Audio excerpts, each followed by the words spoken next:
So hello everyone, कैसे आप लोग। होप सभी आप लोग अच्छे हो। आपकी क्लास 10th की टर्म 2 की प्रिपरेशन बहुत ही धांसू फाड़ू चल रही होगी और आप एकदम मौज में, मस्ती में, खुले दिल के साथ प्रिपरेशन कर रहे होंगे। हम आपके लिए चैप्टर 12 इलेक्ट्रिसिटी का फुल चैप्टर इन शॉर्ट में लेके आए हैं और ये हम एक बैच लॉन्च कर रहे हैं आज से, अभी से इनफैक्ट, जिसमें आपको टर्म 2 के जितने भी सिलेबस के जितने भी कंटेंट हैं आपको इसी प्लेटफॉर्म पे, इसी बैच में प्रोवाइड किए जाएंगे। और मैं स्टार्ट करने से पहले अपने बारे में बता दूं कि this is Rohan from educate family. जितने भी एजुकेट के पुराने व्यूअर्स होंगे वो मुझे जानते होंगे, जो हमारे मेंटरशिप प्रोग्राम से जुड़े होंगे, जो हमारे टेलीग्राम चैनल से जुड़े होंगे। मैं टेलीग्राम के बारे में आपको बेसिकली बता दूं तो टेलीग्राम पे हम डेली वेकअप ट्यून के बेसिस पे क्विज़ देते हैं कि आपका मॉर्निंग जो आपके क्विज़ से स्टार्ट हो, आपकी एक प्रैक्टिस से स्टार्ट हो, क्योंकि आपके एग्ज़ाम जल्द ही होने वाले हैं। आज कोर्ट से भी हो गया कि हम ऑफलाइन ही एग्ज़ाम लेंगे, तो मैं आज ही इलेक्ट्रिसिटी शुरू करने जा रहा हूँ। होप आप सभी को ये अच्छे से समझ में आएगी।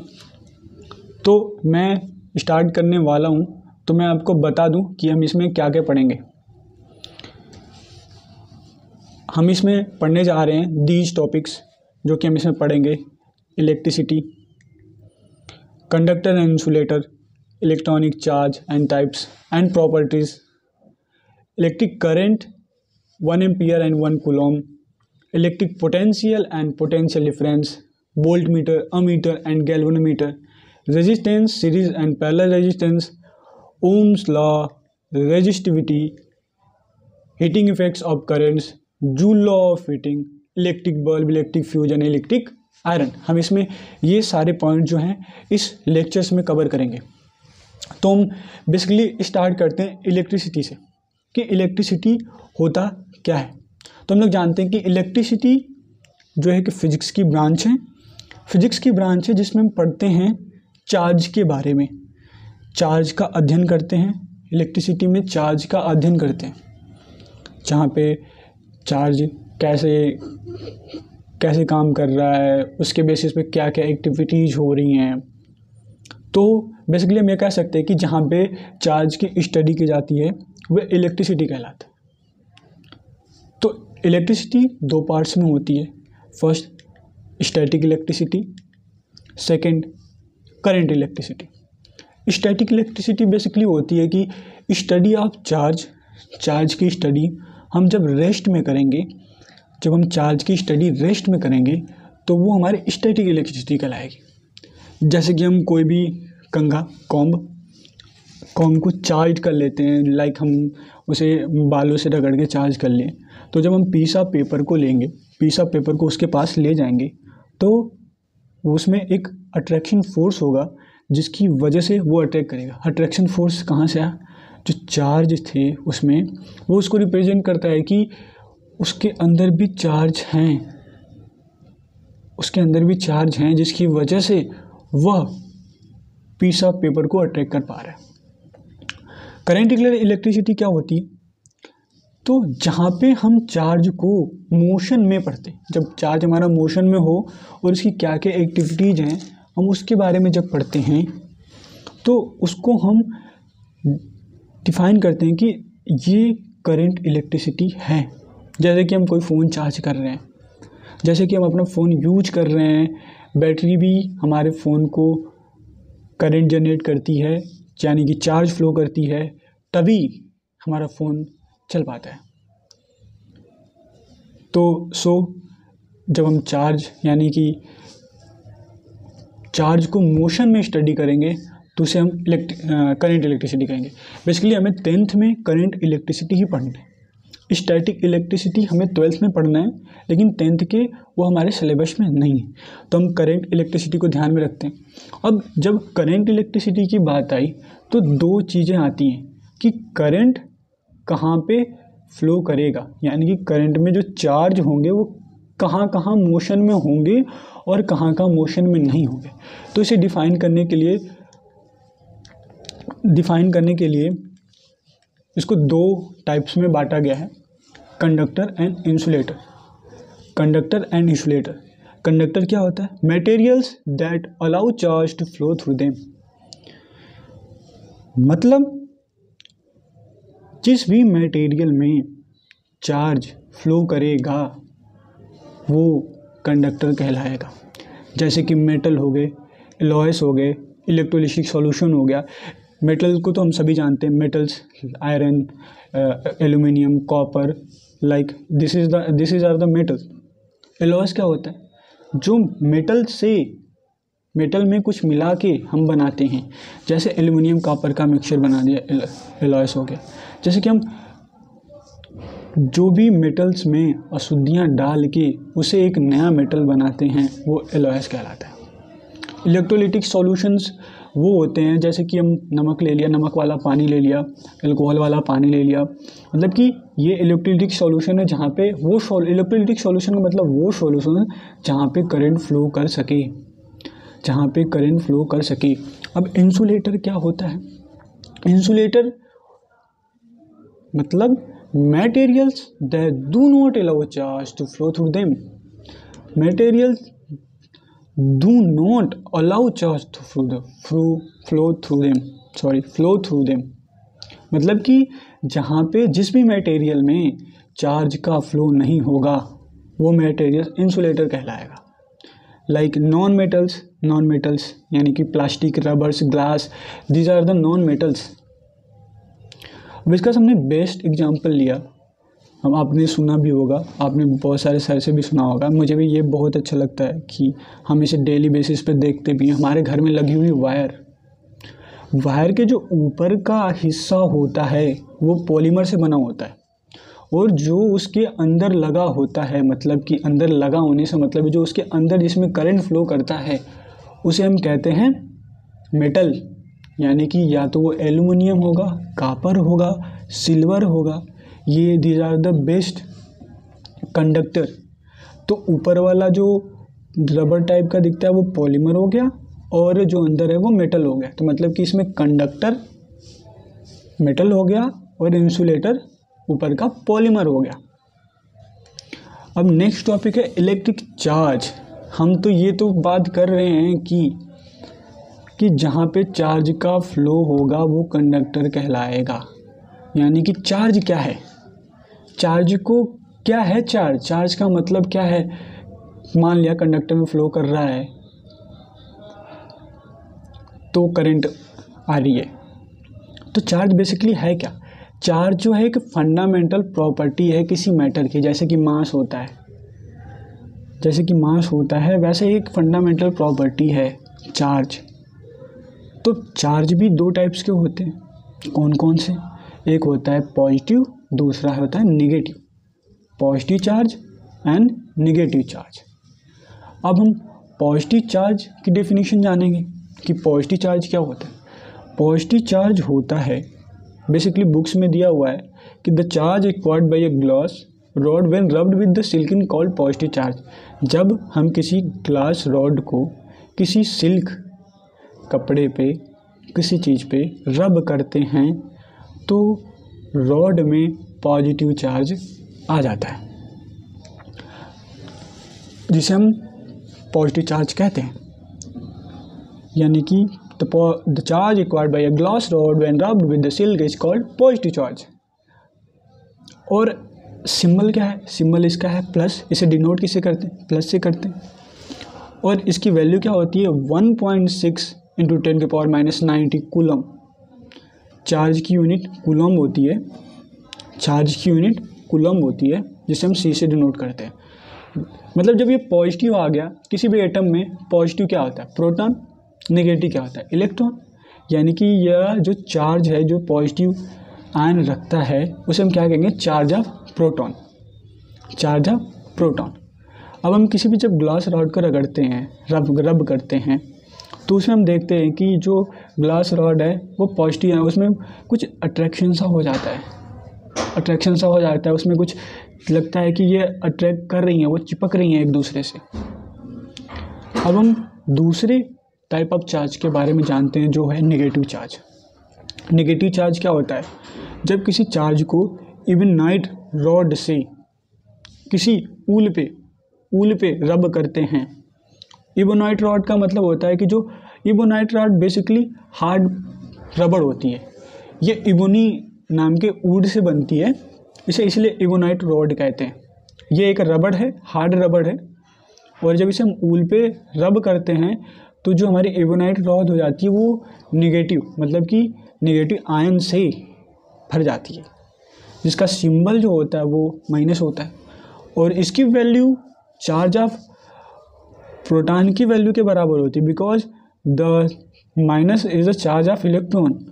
तो चार्ज ऑफ इलेक्ट्रॉन की वैल्यू कितनी होती है 1.6 × 10⁻⁻90 कूलम, और नेगेटिव चार्ज को हम क्या कहते हैं, चार्ज ऑफ इलेक्ट्रॉन। ये मैंने बात कर ली। अब हम प्रॉपर्टीज़ देखेंगे।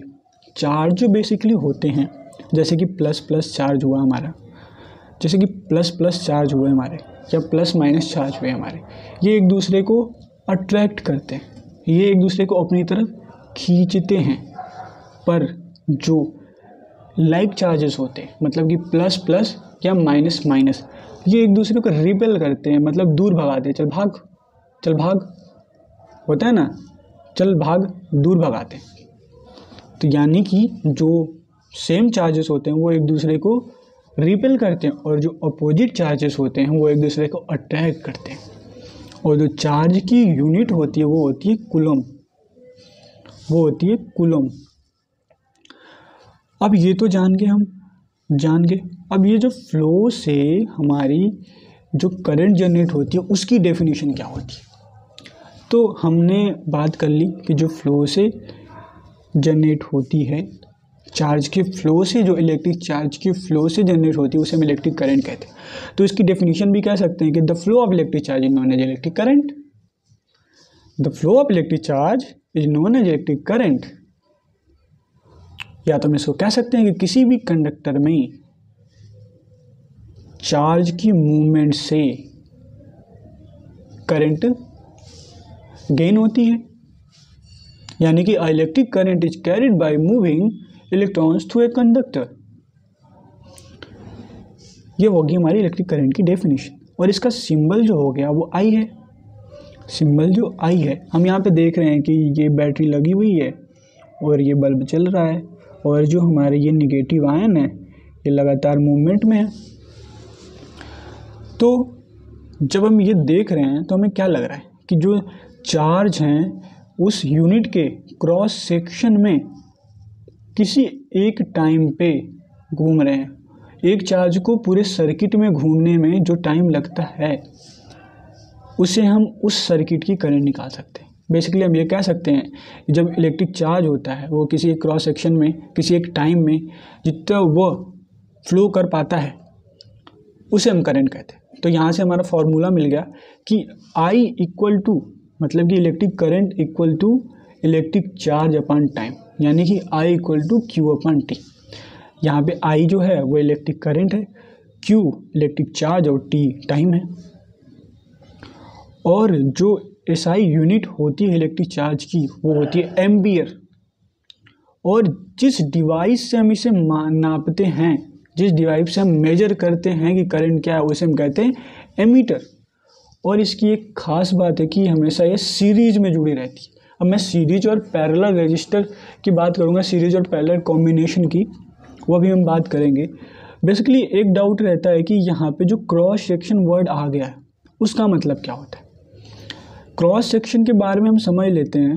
तो क्रॉस सेक्शन जो होता है, सपोज हम एक सर्किल ले लेते हैं, ठीक है, एक सर्किल ले लेते हैं, उसके किसी एक छोटे से भाग को कट करते हैं। अब इस भाग की, मतलब इस पार्ट की जितनी वैल्यू होगी, या इस पार्ट को ही एक छोटे से पार्ट को, किसी एक सर्किल का छोटा पार्ट, उस सर्किल का क्रॉस सेक्शन कहलाता है। बेसिकली ये सिंपल वर्ड है, किसी एक सर्किल का छोटा भाग अगर हम पीस में कट करते हैं तो वो उसका क्रॉस सेक्शन कहलाता है। अब हम आते हैं direction of current, direction of convection current. तो हम बेसिकली ये देख रहे हैं कि जो हमारा ये बैटरी लगी हुई है इसके एक हिस्से पे प्लस और एक हिस्से पे माइनस है, और हम चार्ज को देख रहे हैं कि ये प्लस से माइनस की तरफ मूवमेंट में है। तो डायरेक्शन ऑफ जो इलेक्ट्रॉन है वो प्लस से माइनस की तरफ है, बट जो डायरेक्शन ऑफ करंट है वो हमेशा अपोजिट डायरेक्शन ऑफ इलेक्ट्रॉन के होती है। यानी कि अगर इलेक्ट्रॉन प्लस से माइनस की तरफ मूव करता है तो करंट माइनस से प्लस की तरफ मूव करती है। यानी कि the direction of current is minus two plus. यहाँ से हम डायरेक्शन समझ गए। अब हम समझते हैं कि 1 एम्पियर क्या होता है। 1 एम्पियर क्या होता है? 1 एम्पियर वो होता है कि जब हम किसी समझते हैं, हमने समझ लिया, हमें फॉर्मूला बताया I equal to Q upon T, ये हमें पता है और हम इसे निकाल भी सकते हैं, बाय डेफिनेशन भी कर सकते हैं, बाय कैलकुलेशन भी कर सकते हैं। तो हम इसे बेसिकली समझते हैं कि जब किसी सर्किट में 1 कूलम चार्ज को 1 सेकेंड में पूरे सर्किट में उसे ट्रांसफ़र किया जाता है ना, तो उस पूरे सर्किट में जो इलेक्ट्रिक करंट होता है वो होता है 1 एम्पियर। तो उसे हम डिफाइन कर सकते हैं कि 1 ampere is defined as transfer of 1 coulomb charge per second through per unit. मतलब कि 1 ampere 1 ampere equal to 1 coulomb upon 1 second. Ampere को एएमपी या ए से भी, कैपिटल ए से भी डिनोट करते हैं। और 1 मिली एम्पियर को 1 मिली एम्पियर इक्वल टू 10 की पावर माइनस 3 और equal to 1 upon 1000। Milli ampere को एम ए से भी डिनोट करते हैं।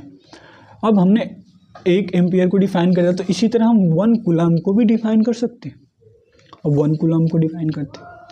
1 कूलम को डिफाइन करते हैं। 1 कूलम को डिफाइन करने का मतलब है कि जब हम किसी सर्किट में, मतलब समझो 1 कूलम का, जब किसी सर्किट में 1 एम्पियर करंट पर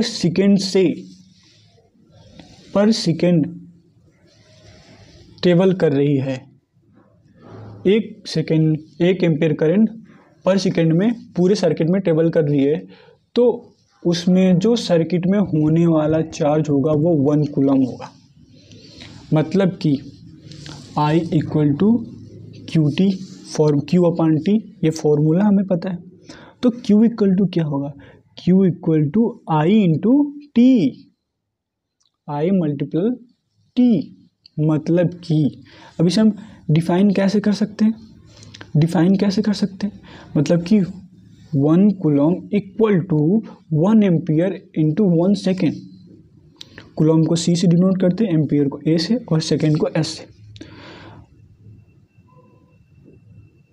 मतलब कि जो चार्ज होता है किसी एक सर्किट में, 1 एम्पियर जब 1 सेकेंड में पूरे सर्किट में ट्रेवल कर रहा है, तो उसमें होने वाला जो चार्ज होगा वो 1 कूलम होगा। ये हमसे पता चला। अब इलेक्ट्रिक पोटेंशियल क्या होता है? हमने धीरे धीरे हम आगे बढ़ते जा रहे हैं, हम पूरे सिलेबस को कवर करेंगे। तो अब इलेक्ट्रिक पोटेंशियल क्या होता है? पोटेंशियल से हम समझ में आ रहा है, पोटेंशियल मतलब the capability of doing a work. मेरा पोटेंशियल क्या है, मैं कितना वर्क कर सकता हूँ, इसके बेस पे है। आपका पोटेंशियल वो होगा जो आपके हिसाब से किया जाने वाला वर्क होगा। पोटेंशियल मतलब होता है वर्क जो किया गया हो। इलेक्ट्रिक पोटेंशियल मतलब होता है, एग्जांपल हम लेते हैं कि आपको इंडिया गेट ले जाते हैं, सपोज आपको इंडिया गेट ले जाते हैं और इंडिया गेट ले जाने में जितना भी वर्क डन किया गया होगा, इंडिया गेट ले जाने में जितना भी वर्क डन किया गया होगा उसे हम पोटेंशियल कहते हैं, जो कार्य किया गया उस। वैसे ही किसी भी चार्ज को किसी एक पॉइंट पे लाके उसका पोटेंशियल जब मेजर करा जाता है तो इसको हम इलेक्ट्रिक पोटेंशियल कहते हैं। यानी कि the amount of electric potential energy at a point is called electric potential. या तो हम इसे ऐसे भी कह सकते हैं कि किसी चार्ज को किसी सर्किट में किसी एक चार्ज को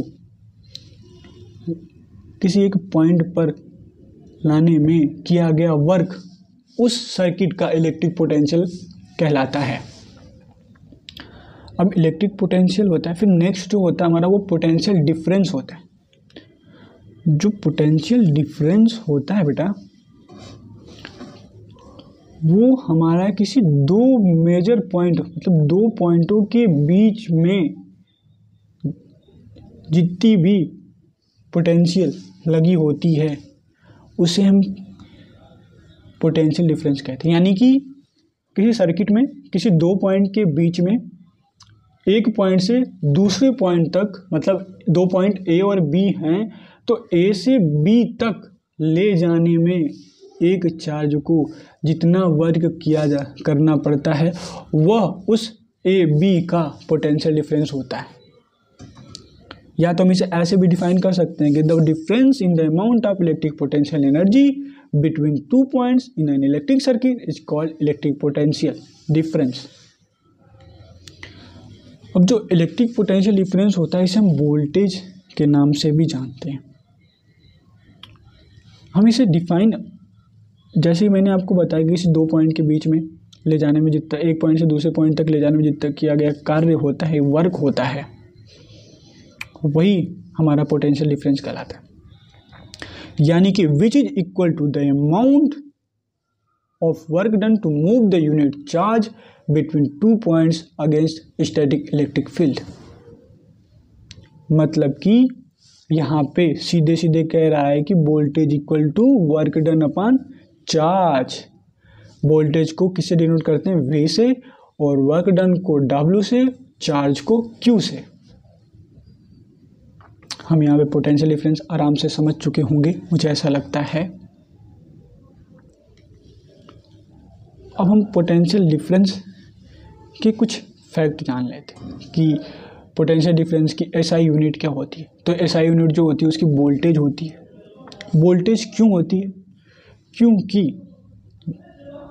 इसे ढूंढने वाले, पोटेंशियल डिफरेंस यानी वोल्टेज को ढूंढने वाले जो ऑनरेबल इटालियन साइंटिस्ट थे वो थे एलेजांड्रो वोल्टा।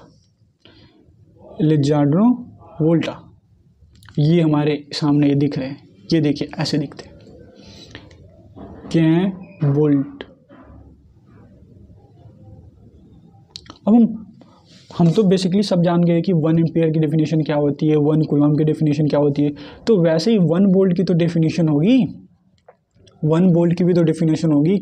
हमें पता है कि जो वर्क की यूनिट होती है वो जूल होती है और जो चार्ज की यूनिट होती है वो कूलम होती है। तो हम ये कह सकते हैं कि किसी एक कूलम चार्ज को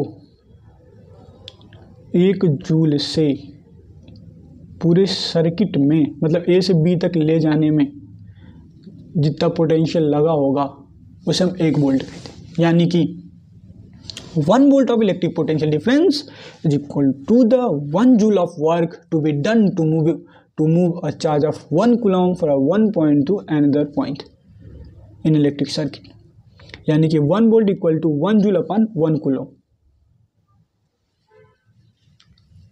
अब जो वोल्ट को मेजर करने वाली डिवाइस होती है ना उसे वोल्ट मीटर कहते हैं।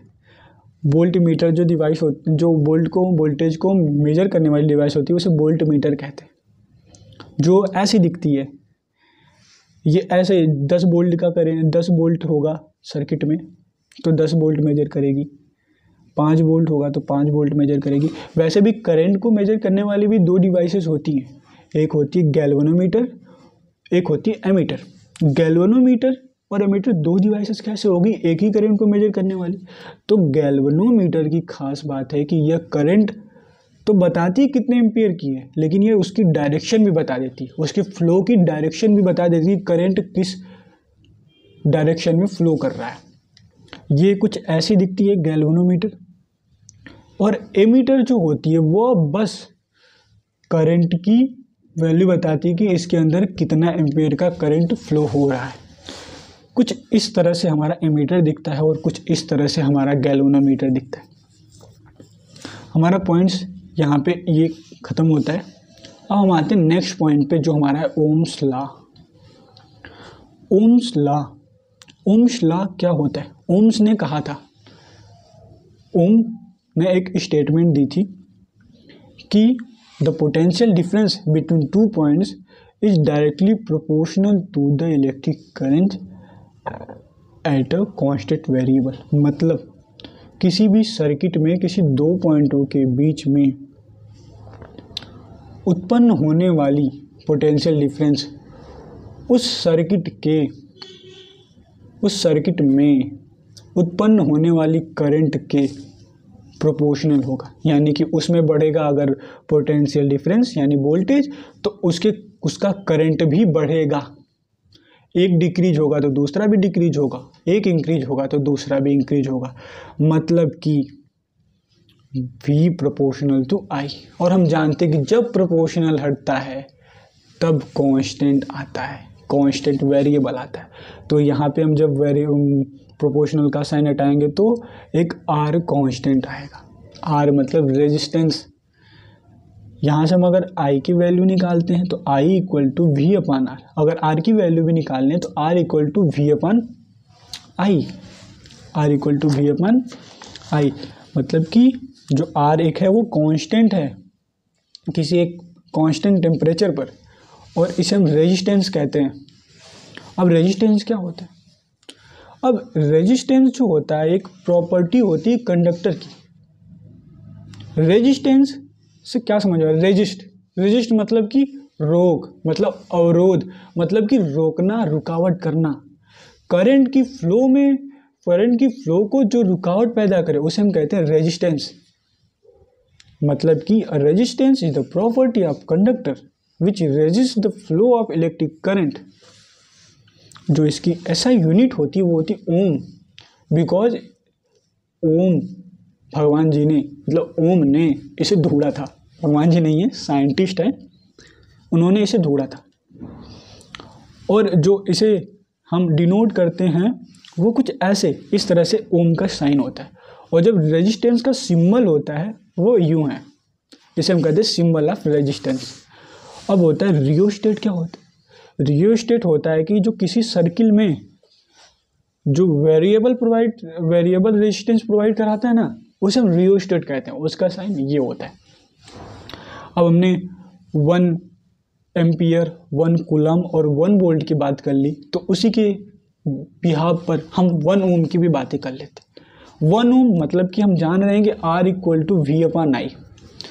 वैल्यू जब रखेंगे तो 1 ओम इक्वल टू 1V यानी 1 वोल्ट अपान 1 एम्पियर, यानी कि 1 ohm equal to 1 volt upon 1 ampere. मतलब कि जो 1 ओम होता है किसी भी सर्किट में, रेजिस्टेंस का जो 1 ओम होता है वो किसके इक्वल होता है? जो उसमें करंट फ्लो हो रहा है 1 एम्पियर, और जो उस दो पॉइंट के बीच में गेन होने वाला पोटेंशियल डिफरेंस है, इनके बिहाफ पे वो इक्वल होते हैं। मतलब इनके बिहाफ पे वो बेस करते हैं।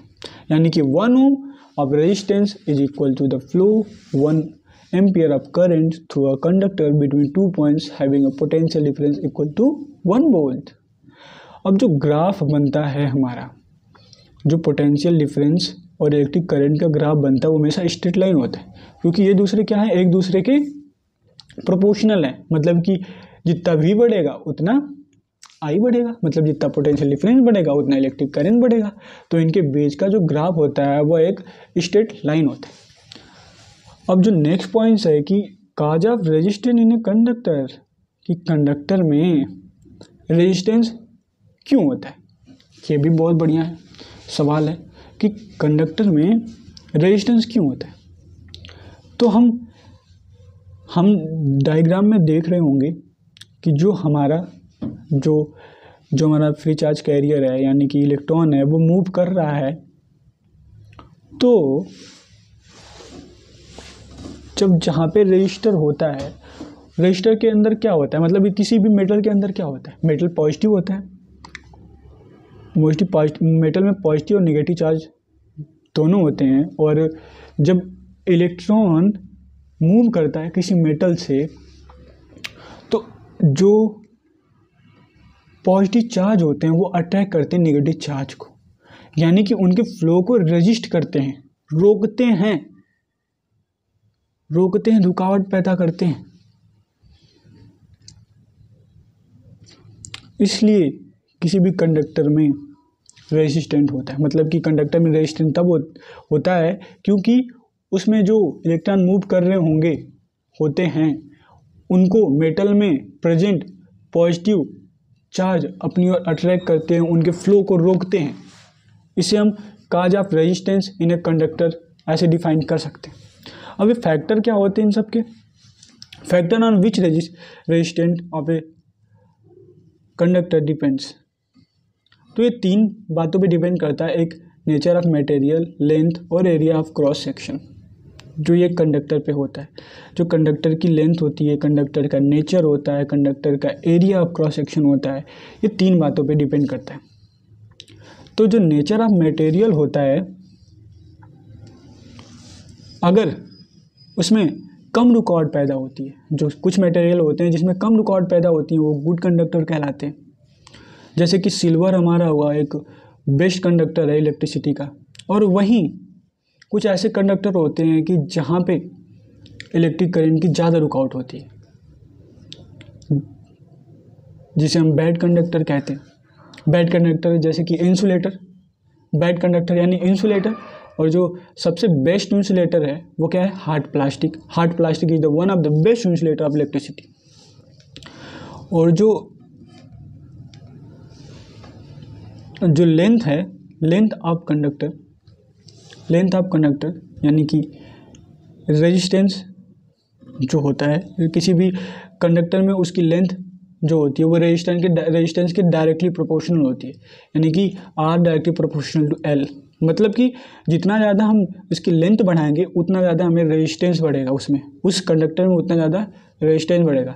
यानी कि जितना लंबा तार होगा उसमें उतनी ज़्यादा रेजिस्टेंस होगी उससे इलेक्ट्रिक करंट फ्लो होने के लिए। मतलब कि R is directly proportional to L, resistance is directly proportional to length of conductor. अब एरिया ऑफ क्रॉस सेक्शन इस पे भी डिपेंड करता है कंडक्टर।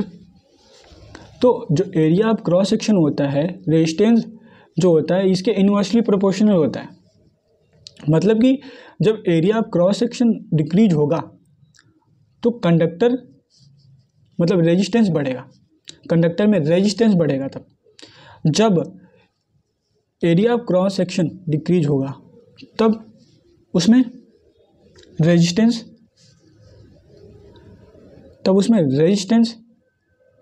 घटेगा। मतलब कि जब उसमें रेजिस्टेंस बढ़ेगा तो उसमें एरिया ऑफ क्रॉस सेक्शन घटेगा। जब उसमें रेजिस्टेंस घटेगा तो उसमें एरिया ऑफ क्रॉस सेक्शन बढ़ेगा, और जब रेजिस्टेंस बढ़ेगा तो उसमें एरिया ऑफ क्रॉस सेक्शन घटेगा। मतलब कि R is directly proportional to 1/a। R जब जहाँ पे प्रोपोर्शनल आता है, अब इक्वेशन 2 क्या कहता है कि R is directly proportional to L, और इक्वेशन फर्स्ट क्या कहता है? R is directly proportional to 1/a। जब इन दोनों को मिक्सअप करेंगे तो R is directly proportional to L/a। तो जहाँ पे प्रोपोर्शनल को हटाएंगे वहाँ पे कांस्टेंट तो लाएंगे, तो R equal to row L/a। अब रो क्या है? रो है रेजिस्टिविटी। रो जो है रेजिस्टिविटी, यानी कि जब हम रो की वैल्यू निकालेंगे तो रो इक्वल टू RA/L, जहाँ पे रो है electric resistivity of material of conductor. अब रेजिस्टिविटी क्या होती है इसको भी डिफाइन कर लेते हैं। जो रेजिस्टिविटी होती है किसी भी कंडक्टर में वो डायरेक्टली प्रोपोर्शनल टू क्या होती है? Resistance, directly proportional to area, और inversely proportional to length, directly proportional to the length of the conductor, inversely proportional to area of the cross section of the conductor.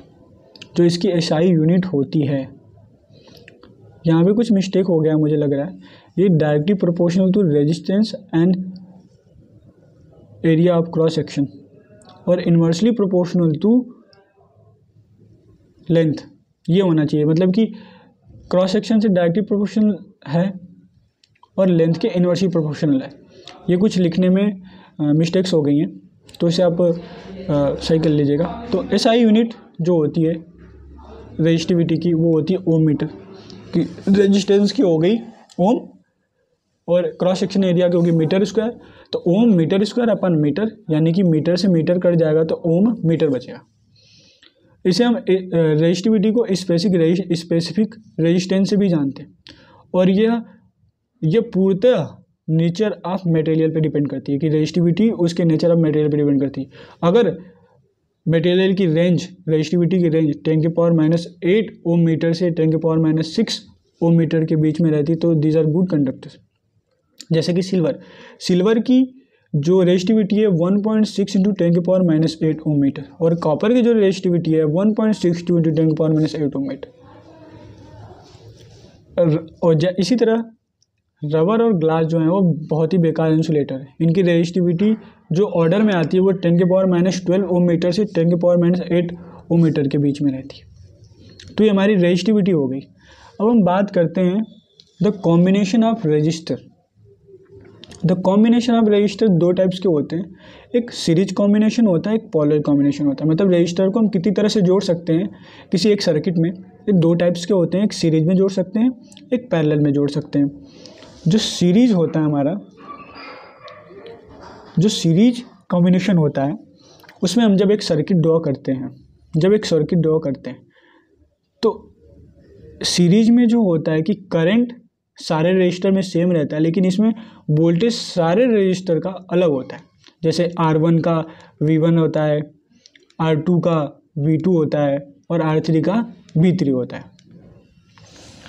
मतलब कि सारे resistance की voltmeter difference होगी, लेकिन सारे resistance का current same होगा। ये सीरीज कॉम्बिनेशन के दो नोट पॉइंट होते हैं। इसमें 3 रेजिस्टर्स हैं, R1, R2, R3, और इनके A और B में जो पोटेंशियल डिफरेंस है वो B है। A यानी कि इसमें मेंशन नहीं है, A यानी कि द राइट शोर of voltage and left side of voltage is B। तो जो पोटेंशियल डिफरेंस होता है वो R1 का V1 हो जाएगा, R2 का V2 और R3 का V3 हो जाएगा। मतलब कि इसमें जो करंट फ्लो हो रहा है वो I है। अगर हम इसके सारे वोल्टेज को जोड़ दें तो हम लिखेंगे V = V1 + V2 + V3। ये हमारा इक्वेशन फर्स्ट बन गया। तो according to Ohm's law V = IR होता है, तो सेम हो जाएगा V1 = IR1, V2 की वैल्यू हो जाएगी IR2 and same is it is. जो पूरा रेजिस्टेंस होगा RS, वो क्या होगा, V की वैल्यू होगी। V की वैल्यू क्या होगी, IRS। V = IRS। जब V1, V2, V3 की सारी वैल्यू पुटअप करेंगे इक्वेशन नंबर फर्स्ट में, तो हमें ऐसा दिखेगा IRS = IR1 + IR2 + IR3। I दोनों साइड्स के डिवाइड हो जाएंगे क्योंकि सारी तरफ सेम है, तो हमारे पास जो बचेगा वो बचेगा RS = R1 + R2 + R3। ये हमारे सीरीज कॉम्बिनेशन का एक फॉर्मूला मिल जाता है रेजिस्टेंस का, कि total resistance = R1 + R2 + R3 + R4 + R5 ... Rn। तो हमें मिला कि जो रजिस्टर होते हैं सीरीज में कनेक्टेड होते हैं, तो जो ईच रजिस्टर में, मतलब सारे रजिस्टर में जो करंट फ्लो होता है वो इक्वल होता है। मतलब I R1 में भी होगा, I R2 में भी होगा, I R3 में भी होगा। तो अब हम सीरीज कॉम्बिनेशन तो समझ गए, अब हम समझते हैं पैरेलल कॉम्बिनेशन।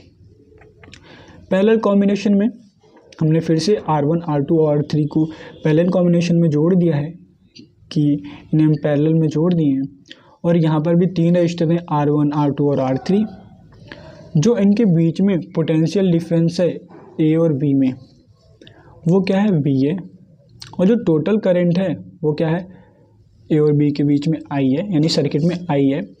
पर जो पूरे रजिस्टर में करंट जो फ्लो होगा वो डिफरेंस होगा, यानी कि R1 में I1 होगा, R2 में I2 होगा, R3 में I3 होगा। तो हम अगर पूरे करंट की वैल्यू निकालते हैं, यानी I = पूरे करंट को जब ऐड करते हैं, यानी कि I = I1 + I2 + I3, तो हम तो जानते हैं ओम्स लॉ। ओम्स लॉ को हम पुटअप करेंगे, तो यहाँ पे हम ओम्स लॉ को जब पुट करते हैं, यानी I = V/R होता है, तो हम यहाँ पे I की वैल्यू रख देंगे, I1 की वैल्यू रख देंगे, I2 की वैल्यू रख देंगे, I3 की वैल्यू रख देंगे। तो I1 = V/R1, I2 equal to V upon R2 and I3 equal to V upon R3। तो यहाँ पे वैल्यू जब इक्वेशन हम फर्स्ट में पुटअप करेंगे तो हमारा जो इक्वेशन बनेगा V upon RP equal to V upon R1 plus V upon R2 plus V upon R3। V जो हो जाएगा कैंसिल आउट हो जाएगा, तो हमारा जो इक्वेशन बनेगा पैरेलल कॉम्बिनेशन का वो हो जाएगा 1 upon RP equal to 1 upon R1 plus 1 upon R2 plus 1 upon R3। ये हमारा पैरेलल कॉम्बिनेशन का इक्वेशन बनता है, जिसमें नोट करने वाली पॉइंट है कि जो पूरे रजिस्टर में पोटेंशियल डिफरेंस जो होता है वो होता है सेम, पर पूरे रजिस्टर में करंट जो होता है वो डिफरेंस होता है। यही कि हम सीरीज कॉम्बिनेशन में देख रहे थे कि पूरे रजिस्टर में इलेक्ट्रिक करंट सेम रहता है और पोटेंशियल डिफरेंस रहता है, लेकिन पैरेलल कॉम्बिनेशन में पोटेंशियल डिफरेंस सेम रहता है और करंट डिफरेंस रहता है।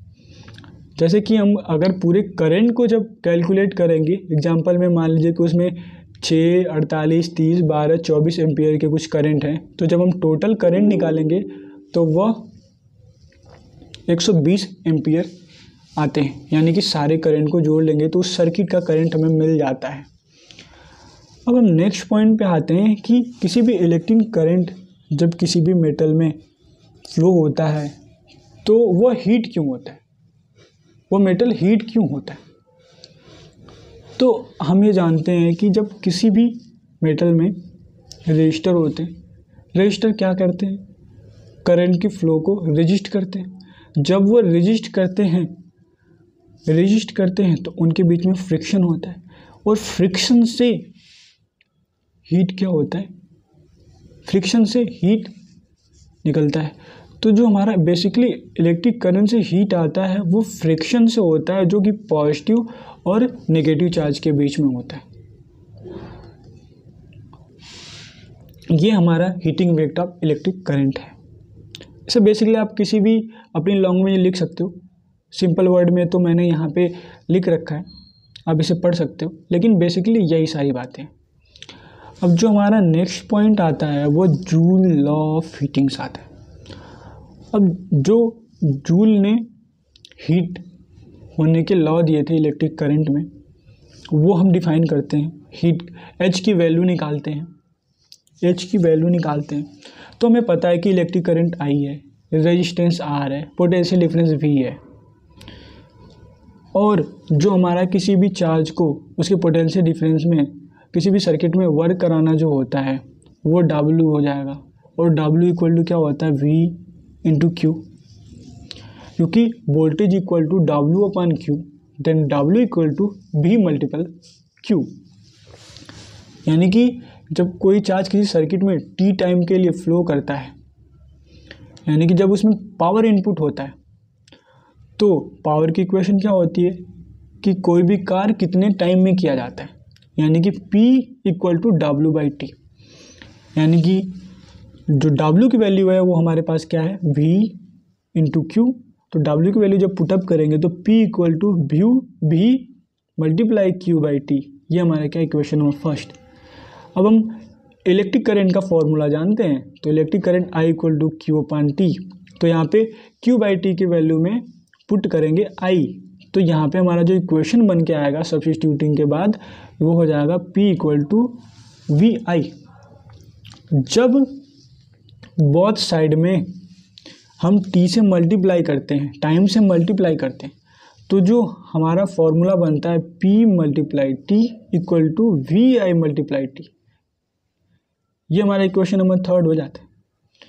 अब हम जानते हैं कि P मल्टीप्लाई टी यानी जब भी पावर और टाइम, कोई भी पावर टाइम के हिसाब से होता है तो वहाँ पे हीट जनरेट होती है।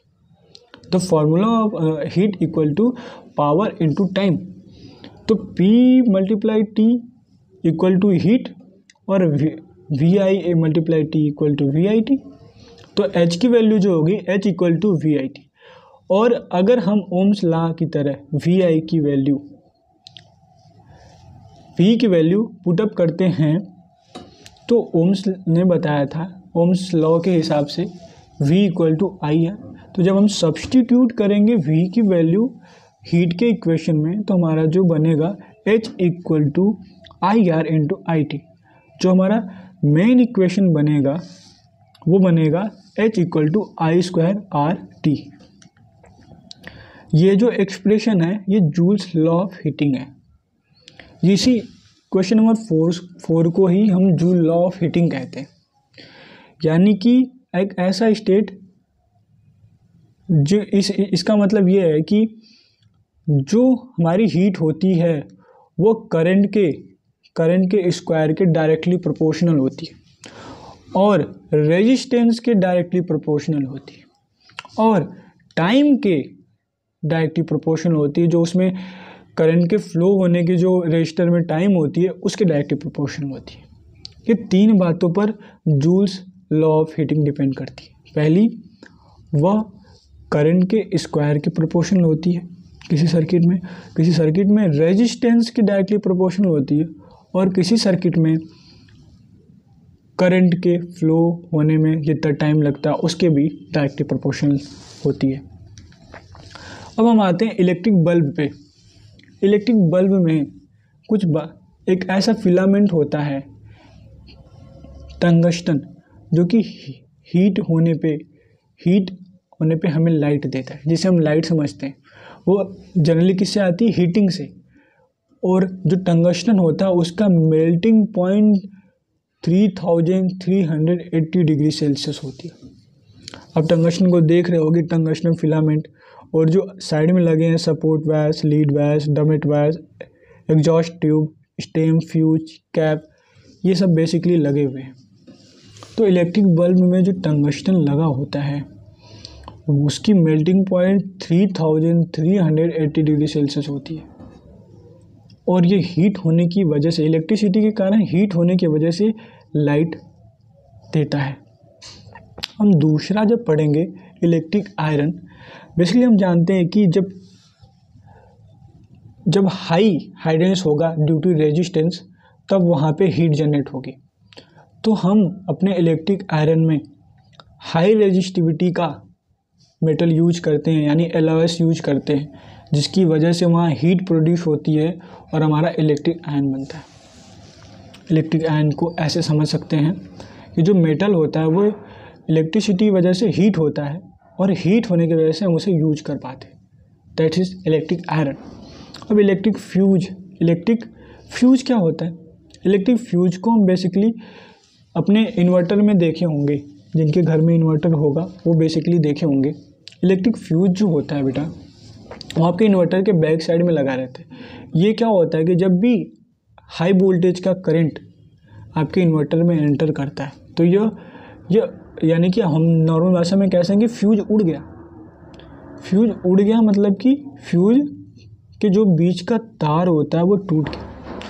यह हमें हाई वोल्टेज से बचाता है और ये जो वायर होता है वो हाई वोल्टेज होने पर मेल्ट कर जाता है और इलेक्ट्रिक एप्लायंस से बचाता है। फ्यूज जो होते हैं 1 एम्पेयर के होते हैं, 2 एम्पेयर के होते हैं, जैसे डोमेस्टिक पर्पज़ है उसके हिसाब से हम इसे यूज करते हैं।